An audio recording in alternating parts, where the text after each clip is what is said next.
ಇವತ್ತು ಬೆಳಗಾವಿಯ ಚಳಿಗಾಲದ ಅಧಿವೇಶನ ಸುವರ್ಣಸೌಧ 100 ಕೋಟಿ ರೂಪಾಯಿ ಖರ್ಚು ಮಾಡಿದ್ದಾರೆ.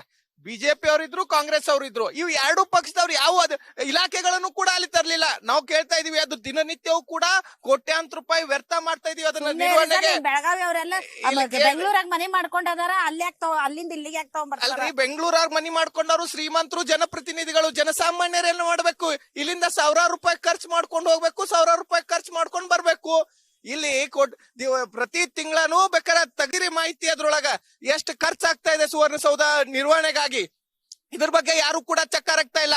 ಬರೀ ಅಧಿವೇಶನ ಕಾಟಾಚಾರಕ್ಕೆ 10 ದಿನ ಯಾವ್ದಾರು ಆಗ್ಲಿ 10 ದಿನ ಮುಗಿಸ್ಕೊಂಡು ಅಲ್ಲಿಂದ ಸರ್ ಬೆಳಗಾವ್ ಮೂಲಕ ರಾಮನಗರ ಗೋವಾ ಹೋಗಿ ಅಲ್ಲಿ ನ್ಯೂ ಇಯರ್ ಮುಗಿಸಿ ಅಲ್ಲಿಂದ ಮತ್ತೆ ವಾಪಸ್ ಬೆಂಗಳೂರಿಗೆ ಹೋಗೋದ್ರಿ. ಅಲ್ಲ, ರಾಮನಗರ್ ಕರೆ, ಗೋವಾ ಕರೆ, ದಾಂಡೇಲಿಗೆರೆ ಹೋಗ್ಲಿ, ನಾವೆಲ್ಲೂ ಇದಲ್ಲ ಅಂತಿಲ್ಲ. ಆದ್ರ ಇಲ್ಲಿ ತಿಂಗಳ ಕೂಡ 100 ಕೋಟಿ ರೂಪಾಯಿ ಖರ್ಚು ಮಾಡಿದಿರಿ. ಪ್ರತಿ ತಿಂಗಳ ಸುಮಾರು ಎಷ್ಟೋ ಕೋಟ್ಯಾಂತರ ರೂಪಾಯಿ ನಿರ್ವಹಣೆಗೆ ವೆಚ್ಚ ಮಾಡ್ತೀರಿ. ಅದನ್ನ ಬೂತ್ ಬಂಗ್ಲೆ ಮಾಡೋ ಬದ್ಲಿ ಶಕ್ತಿ ಕೇಂದ್ರವನ್ನಾಗಿ ಮಾಡ್ರಿ.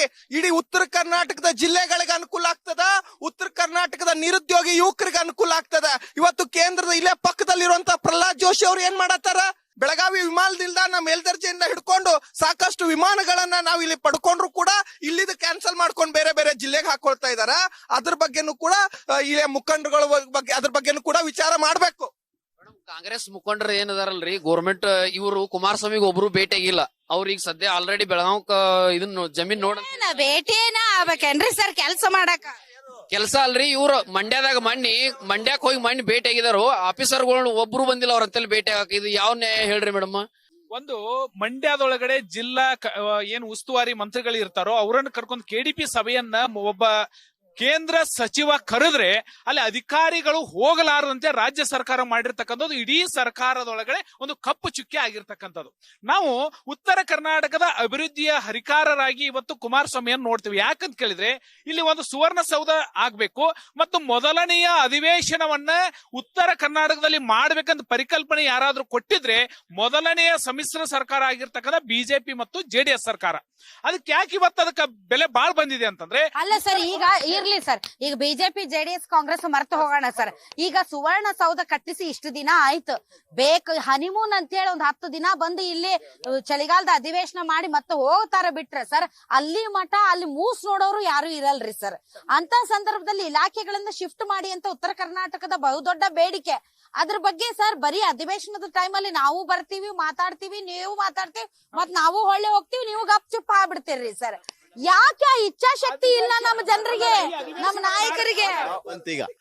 ಈಗ ತಾವು ಪ್ರಸ್ತಾವನೆ ಮಾಡಿದ್ರಿ 224 ರತ್ನಗಳು, ರಾಜಕೀಯ ಪಕ್ಷದ ರತ್ನಗಳು, ನಮ್ಮ ಜನಪ್ರತಿನಿಧಿಗಳು, ನಾವು ಅವರಿಗೆ ಕೈ ಮುಗಿಬೇಕು.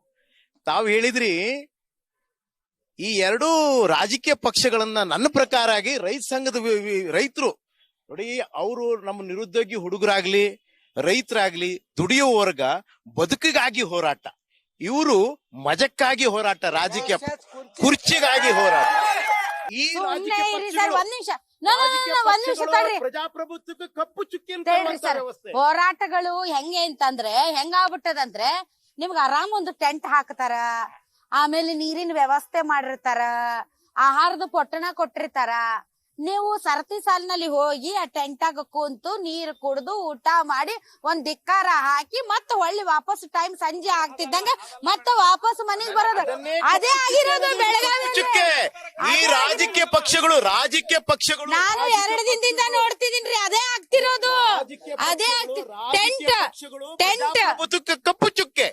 ರಾಜಕೀಯ ಪಕ್ಷಗಳು ಪ್ರಜಾಪ್ರಭುತ್ವಕ್ಕೆ ಕಪ್ಪು ಚುಕ್ಕೆ. ಈ ಅಂಕಿಅಂಶ ಏನ್ ಹೇಳ್ತದೆ? ನಾನ್ ಹೇಳ್ತಾ ಇರೋದು ಅಂಕಿಅಂಶ ಹೇಳ್ತಾ ಇದೆಯಲ್ಲ, ಈ ಅಂಕಿಅಂಶಗಳು ನಾನು ಈಗ ಮತ್ತೊಂದು ವಿಷಯ ಹೇಳ್ತೇನೆ. ಬಿಜೆಪಿಯವರು ಭೂ ಸುಧಾರಣಾ ಕಾಯ್ದೆಯನ್ನು ತಂದ್ರು 70 ಎ ಮತ್ತು ಬಿ ಗಳನ್ನ. ಯಾಕಂದ್ರೆ ಅವ್ರೇನು ಎಲ್ಲಿ ಬೇನಾಬಿ ಜಮೀನನ್ನ ಮಾಡಿರ್ತಾರಲ್ಲ ಅಧಿಕಾರಿಗಳು, ರಾಜಕಾರಣಿಗಳು, ಅದನ್ನ ಅಧಿಕೃತ ಮಾಡ್ಕೊಳ್ಳಕ್ಕೆ ಕಾಂಗ್ರೆಸ್ ಸಿದ್ದರಾಮಯ್ಯ ಸಾಹೇಬ್ರು ಹೇಳಿದ್ರು, ಒಂದೇ ದಿನಕ್ಕೆ ನಾನು ಅದನ್ನ ವಾಪಸ್ ಪಡಿತೀನಿ ಅಂತಂದ್ರಿ. 2 ವರ್ಷ ಆಗಿದ್ರಿ, ಎಲ್ಲಿ ಮಲ್ಕೊಂಡಿದ್ರೇನ್ರಿ? ಇದನ್ನ ಅಂಕಿಅಂಶಗಳನ್ನ ನೋಡ್ಬೇಕು. ಇದು ಕೃಷಿಗೆ ದೊಡ್ಡ ಗಂಡಾಂತರ ತರುವಂತ ಕಾಯ್ದೆಗಳನ್ನು ತಂದಂತವ್ರು ಕೇಂದ್ರ ರಾಜ್ಯ ಕಾಂಗ್ರೆಸ್ ಬಿಜೆಪಿ ಅಂತ ದುಡಿ ಬೂಟಾಟಿಕೆ ಮಾಡುವಂತ ಈ ವ್ಯವಸ್ಥೆಗೆ ಎಲ್ಲೋ ಒಂದು ಮುಂದಿನ ದಿನಮಾನದಲ್ಲಿ 28ಕ್ಕೆ ರೈತ ಸಂಘ ಕಡಿವಾಣ ಹಾಕುವಂತ ಕೆಲಸ ಮಾಡ್ತದೆ. ನಾವು ಈ ಡೈಲಾಗ್ ಬಾಳ ಕೇಳಿವ್ ಬಿಡ್ರಿ ಸರ್. ಸರ್ಕಾರದಲ್ಲಿ ರೊಕ್ಕನೇ ಇಲ್ಲ, ದಲಿತ್ ಸಿಎಂ ಇದನ್ ಕೊಟ್ರು ಏನ್ ಯೋಜನೆ ಆಗಾಗ್ತಾ ಇರಲಿಲ್ಲ.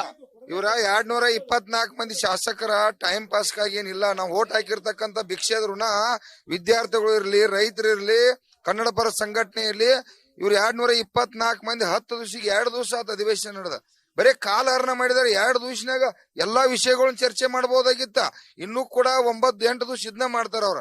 ನೀವ್ ಹೇಳ್ದಂಗ ವೇದಿಕೆ ಹಾಕಿ ಕೊಟ್ಟಾರು, ಟೆಂಟ್ನಾಗ ಕೂತ್ಕೋ, ಧಿಕ್ಕಾರಕ್ಕೆ ಹೋಗೋ ಮತ್ತೆ ವಾಪಸ್ ಬಾ. ಆದ್ರೆ ಸರ್ ಆಲ್ ರೈಟ್. ಈಗ ಬೆಳಗಾವಿ ಇಲ್ಲಿ ಈಗ ಸರ್ ನೀವು MES ವಿರುದ್ಧ ಹೋರಾಟ ಮಾಡೋದಕ್ಕಿಂತ ಮುಂಚೆ ಸರ್ ತಾವು ಸುವರ್ಣಸೌಧ ಎದಕ್ಕೆ ಕಟ್ಟಾರ, ಇದರಲ್ಲಿ ಇಲಾಖೆಗಳನ್ನ ಯಾವಾಗ ಶಿಫ್ಟ್ ಮಾಡ್ತೀರಿ ಅಂತ ಕರವೇ ಹೋರಾಟ ಮಾಡೋದು ಬೆಟರ್ ಅಂತ ನನ್ನ ಸಲಹೆ ಸರ್. ಅಲ್ಲಲ್ಲ, ಅದು ಪ್ರತಿ ಸಲಾನು ಕೂಡ ನಾವು ಜಿಲ್ಲಾಧಿಕಾರಿಗಳಿಗೆ, ಇಲ್ಲಿ ಸಂಬಂಧಪಟ್ಟಂತ ಇಲಾಖೆ ಅಧಿಕಾರಿಗಳಿಗೆ ಮಾನ್ಯ ಮುಖ್ಯಮಂತ್ರಿಗಳು ಬಂದಾಗೊಮ್ಮೆ ಹೇಳ್ತೀವಿ. ಆದ್ರೆ ನಾನು ಒಂದು ವಿಚಾರ ರಾಜಕೀಯ ಪಕ್ಷಗಳಿಗೆ ಇಲ್ಲಿ ಯಾವುದೇ ಮಹದಾಯಿ ಕಳಸಾ ಬಂಡೂರಿ ವಿಚಾರದೊಳಗ ಗಡಿ ವಿಚಾರ ಸಂಬಂಧಪಟ್ಟಂಗ ಮಹಾರಾಷ್ಟ್ರದ ಸಂಸದರುಗಳೆಲ್ಲ ಕೇಂದ್ರದೊಳಗ ಧ್ವನಿ ಎತ್ತಾರ, ಲೋಕಸಭಾ ಒಳಗ ಧ್ವನಿ ಎತ್ತಾರ. ಇಲ್ಲಿ ಗೋವಾದ ಸಂಸದರುಗಳು ಬರೀ 2 ಜನ ಅದಾರ. ಅವ್ರು ಇಡೀ ಕೇಂದ್ರ ಸರ್ಕಾರವನ್ನ ಕಟ್ಟಿ ಹಾಕ್ತಾರ. ನಮ್ಮಲ್ಲಿ 28 ಜನ ಇದ್ರು ಕೂಡ ಯಾರು ಅದ್ರ ಬಗ್ಗೆ ಚಕ್ಕಾರ ಮೋದಿ ಅವ್ರ ಮುಂದೆ ಮಾತಾಡಕ್ ಆಗತ್ತ? ನೀವ್ ಒಳ್ಳೆ ಕೂತ್ಕೊಳ್ರಿ. What next madam? ಇದು ನಾವು ಯಾವುದೇ ಸರ್ಕಾರ ಇರ್ಬೋದು, ಅಧಿಕಾರಿಗಳು ಇರ್ಬೋದು, ನಿಮ್ಮ ಅಧಿಕಾರ ಯಾವುದೇ ಕಾರಣಕ್ಕೂ ಶಾಶ್ವತ ಅಲ್ಲ. ನೀವು ಮಾಡೋ ಒಂದು ಕೆಲಸ ಶಾಶ್ವತವಾಗಿರುತ್ತೆ. ಈ ವಿದ್ಯಾರ್ಥಿಗಳ ಕಷ್ಟ ಸುಖನ ಈ ಒಂದು ಸುವರ್ಣಸೌಧದಲ್ಲಿ ಏನ್ ಚಳಿಗಾಲ ಅಧಿವೇಶನ ನಡೀತಾ ಇದೆ ಚರ್ಚೆ ಮಾಡಿ ಯಾವ ಸಚಿವರಿಗೆ ಟಾಸ್ ಮಾಡ್ತೀರಾ ಇದನ್ನ? ಮೇಡಮ್, ಗೃಹ ಸಚಿವರು, ಶಿಕ್ಷಣ ಸಚಿವರು, ಮತ್ತೆ ಉನ್ನತ ಶಿಕ್ಷಣ ಸಚಿವರು, ಮುಖ್ಯವಾಗಿ ಮಾನ್ಯ ಮುಖ್ಯಮಂತ್ರಿ ಸಿದ್ದರಾಮಯ್ಯ ಅವರು ಕಾನೂನು ತೊಡಕು ಏನೇನಿದಾವೆ ವಿದ್ಯಾರ್ಥಿಗಳು ರೆಕ್ರೂಟ್ಮೆಂಟ್ ಸಲುವಾಗಿ ಅಷ್ಟು ಆ ಕಾನೂನ್ಗೆ ಒಂದು ಬಿಲ್ ಪಾಸ್ ಮಾಡಿ ಅದ್ರ ಬಗ್ಗೆ ಚರ್ಚೆ ಮಾಡಿ. ಒಳ ಮೀಸಲಾತಿ ಅಂತ ಒಂದು ನೆಪ ಹೇಳ್ತಾ ಇದ್ರಲ್ಲ ಮೇಡಮ್, ಒಳ ಮೀಸಲಾತಿ ಒಳಗೊಂಡಂತೆ ನೇಮಕಾತಿ ಪ್ರಕ್ರಿಯೆ ಪ್ರಾರಂಭ ಮಾಡಿ. 1.5 ವರ್ಷದಿಂದ ನಾನು ಕೇಳ್ತಾ ಇದೀನಿ ಮೇಡಮ್. ನಾಗಮೋಹನ್ ದಾಸ್ ಅವ್ರ ಹತ್ರ ಹೋಗಿ ಮಾತಾಡಿದೀನಿ, ರಿಟೈರ್ಡ್ ಜಡ್ಜಸ್ ಹತ್ರ. ಅವರು ಅದನ್ನ ಹೇಳಿದ್ದು. ನಮಗೂ ಇದಕ್ಕೆ ಸಂಬಂಧನೇ ಇಲ್ಲ ಮೇಡಮ್. ಯಾವ ಹೈಕೋರ್ಟ್ ತಡೆ ಹಿಡಿಯಕ್ಕೆ ಹೇಳಿಲ್ಲ, ಸುಪ್ರೀಂ ಕೋರ್ಟ್ ಹೇಳಿಲ್ಲ. ನಾನು ಹೇಳ್ತಾ ಇರೋದು ಇವರೇ ಒಂದು ಬಿಲ್ ಪಾಸ್ ಮಾಡ್ಕೊಳ್ಳಿ, ಒಳ ಮೀಸಲಾತಿ ಒಳಗೊಂಡಂತೆ ಪ್ರತಿಯೊಂದು ಇಲಾಖೆಯಿಂದ ನಾವು ನೇಮಕಾತಿ ಪ್ರಕ್ರಿಯೆ ಪ್ರಾರಂಭ ಮಾಡ್ತೀವಿ ಅಂತ ಹೇಳಿ. ಮತ್ತೆ ಇನ್ನೊಂದು ಪ್ರತಿಯೊಂದು ಈ ಸರಿ ಸದನದಲ್ಲಿ ಚರ್ಚೆ ಆಗ್ಲಿಲ್ಲ ಅಂದ್ರೆ ಮೇಡಮ್, ಈ ಸತಿ ಸದನದಲ್ಲಿ ಚರ್ಚೆ ಆಗಿಲ್ಲ ಅಂತ ಅಂದ್ರೆ ಯಾವ ಒಂದು ಸಚಿವರ ಇರ್ಬೋದು, MLA ಆಗಿರ್ಬೋದು, ಪ್ರತಿ ಒಬ್ಬರು ನಾವು ಬೈಕಾಟ್ ಮಾಡ್ತೀವಿ. ವಿದ್ಯಾರ್ಥಿಗಳು ಇದು ನಾವು ಮತ್ತೊಂದು ನೇಪಾಳದಲ್ಲಿ ಹೆಂಗಾಗಿತ್ತಲ್ಲ ಜಡ್ಡು, ಅದೇ ತರ ಇಲ್ಲಿ ಕರ್ನಾಟಕದಲ್ಲಿ ಆಗೋದಂತೂ ನಿಜ. 100% ಫಿಕ್ಸ್ ರೀ ಇದು, ಬಿಡಲ್ಲ. ಮತ್ತೆ ಯಾವ ಸರ್ಕಾರದ ಲಾಸ್ಟ್ ಕರೆ ಇದು, ಲಾಸ್ಟ್ ಕರೆ. ವಿದ್ಯಾರ್ಥಿಗಳು ಅಂದ್ರೆ ಏನ್ ತಿಳ್ಕೊಂಡಿದ್ದಾರೆ ಇವರೆಲ್ಲ? ಎಷ್ಟೋ ಜನ ತಂದೆ ತಾಯಿ, ಅವ್ರ ಅಕ್ಕ ತಂಗಿ ಮದುವೆ ಇಲ್ಲ, ಇವ್ರ ಮದುವೆ ಇಲ್ಲ, ಅವ್ರ ಅಪ್ಪ ಅಮ್ಮ ವಯಸ್ಸಾದವ್ರು, ವಾಪಸ್ ಅವ್ರ ಅಪ್ಪ ಅಮ್ಮನ್ ಮುಖ ನೋಡಕ್ ಆಗ್ತಿಲ್ಲ ವಿದ್ಯಾರ್ಥಿಗಳಿಗೆ. ಅಲ್ಲ, ನಾವು ನಮ್ ಸಂಕಟ ಯಾರಿಗೆ ಹೇಳ್ಕೋಬೇಕು? ನಾನೊಬ್ಬ ಲಾ ಸ್ಟೂಡೆಂಟ್ ಆಗಿ ಅವ್ರಿಗೆ ಹೇಳ್ತಿದ್ದೇನೆ ಮೇಡಮ್. ನಾನೊಬ್ಬ ವಿದ್ಯಾರ್ಥಿನಿ, ಯಾಕೆ ಹೇಳ್ತಿದ್ದೆ, ಅವ್ರ ಕಷ್ಟಗಳು ನೋಡಕ್ ಆಗ್ತಿಲ್ಲ ಮೇಡಮ್. ದಿವಸ ನನ್ನ ವಿದ್ಯಾರ್ಥಿ, ನನ್ನ ಹಾಸ್ಟೆಲ್ ವಿದ್ಯಾರ್ಥಿಗಳು ಮೇಡಮ್ 400 ಜನ ಇದ್ದಾರೆ. 400 ಜನನು ಹೋಗಿ ಲೈಬ್ರರಿದಲ್ಲಿ 1 ತಿಂಗಳಿಗೆ 700 ರೂಪಾಯಿ ಪೇ ಮಾಡ್ತಾರೆ. 700 ರೂಪಾಯಿ ಪೇ ಮಾಡಿ ಅವ್ರಿಗೆ ಯಾವಾಗಾದ್ರೂ ಹೊರಗಡೆ ಹೋಗಿ ಚಾ ಕುಡಿನಂದ್ರೆ ದುಡ್ಡು ಇರಲ್ಲ ಅವ್ರ ಹತ್ರ. All right, okay. ಸಮಸ್ಯೆಗಳು ನೂರಾರು, ಮರೀಚಿಕೆಯಾದಂತಹ ಪರಿಹಾರ, ಆಸೆಯ ಕಂಗಳಲ್ಲಿ ನಿರಾಸೆಯ ಛಾಯೆ. ಈ ನಿರಾಸೆಯ ಛಾಯೆ ಹೋಗ್ಬೇಕು ಅಂದ್ರೆ ಇಟ್ಸ್ ಅ ರಿಕ್ವೆಸ್ಟ್. ದಯವಿಟ್ಟು ಸರ್ಕಾರಗಳು, ಪ್ರತಿಪಕ್ಷಗಳು ಒಬ್ರು ಬೆನ್ನೊಬ್ರು ಕೆರೆಯೋದು ಬಿಟ್ಟು ನಿಜವಾದಂತ ನೈಜ ಸಮಸ್ಯೆಗಳತ್ತ ಮುಖ ಮಾಡಿ ನೋಡಿ. ಇವತ್ತು ಪದವೀಧರರ ಕಣ್ಣಲ್ಲಿ ನೀರ್ ಹಾಕ್ತಾ ಇದ್ದಾರೆ. ಆ ಹುಡುಗ ದುಃಖ ಉಮ್ಮಳಿಸಿ ಬರ್ತಾ ಇದ್ರು, ಅದನ್ನ ತಡೆ ಹಿಡಿತಿದ್ದಾರೆ. ಒಬ್ಬ ಅಂಗವಿಕಲ ಹುಡುಗ ಲೈಬ್ರರಿಯಲ್ಲಿ ಕೆಲಸ ಮಾಡ್ತಾನೆ. 1500 ನನ್ಗೆ ಹೆಂಗ್ ಸಾಲುತ್ತೆ? ಯಾಕೆ ಇಂತಹ ಪರಿಸ್ಥಿತಿ ಅಂತ ಒಬ್ಬ ರೈತರು ಖುಷಿಯಾಗಿಲ್ಲ, ಒಬ್ಬ ರೈತರು ಸಮಾಧಾನವಾಗಿಲ್ಲ. ಇನ್ನುಳಿದಂತೆ ಪಕ್ಷಗಳ ನಡುವಿನ ಕಿತ್ತಾಟ ಕಚ್ಚಾಟ ಇರ್ಲಿ, ಆದ್ರೆ ಅಟ್ಲೀಸ್ಟ್ ಆಗ್ಬೇಕಾಗಿರುವಂತ ಕೆಲಸಗಳನ್ನ ದಯವಿಟ್ಟು ಮಾಡಿ, ಅದ್ರ ಬಗ್ಗೆ ಚರ್ಚೆ ಮಾಡಿ, ಕಾಲಹರಣ ಮಾಡಬೇಡಿ. ಇಷ್ಟು ಸಮಸ್ಯೆಗಳನ್ನ ನಿಮ್ ಮುಂದೆ ಇಟ್ಟಿದ್ದೀವಿ, ಜಾಗೃತರಾಗ್ರಿ ಅಂತ ಹೇಳ್ತಾ ಇವತ್ತಿನ ರಾ ಡಿಬೇಟ್ ಅನ್ನ ಮುಗಿಸ್ತಾ ಇದ್ದೀನಿ. ಗ್ಯಾರಂಟಿ ನ್ಯೂಸ್, ಸುದ್ದಿ ಖಚಿತ, ನ್ಯಾಯ ನಿಶ್ಚಿತ.